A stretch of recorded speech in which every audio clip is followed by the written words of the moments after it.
looking for acupuncture in Austin, Texas, here's one reason why you should not come to Achieve Integrative Health and come to our team.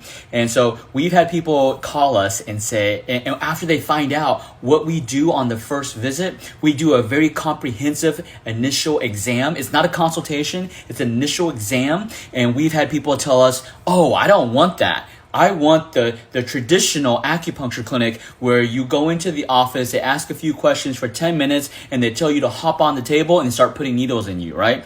We're not saying that's right or wrong. We're just saying, hey, if that's what you want someone to just do a very quick intake, a consultation, just asking you, oh, hey, where's your symptoms? And then they put the needles, then that is definitely not my team at Achieve Integrative Health, because we actually spend an hour to 2 hours doing a comprehensive initial exam. It's not a consultation, it's initial exam. We actually examine you and do some tests, different tests to find the root cause, to find which organs are dysfunctioning in your body so that we can target those and restore their function. We can't do that in a quick 10-minute Q&A, right? So that's the difference of Achieve Integrative Health. So if that's what you are looking for, if you're looking for a quick 10-minute Q&A and poke you, we are not the team.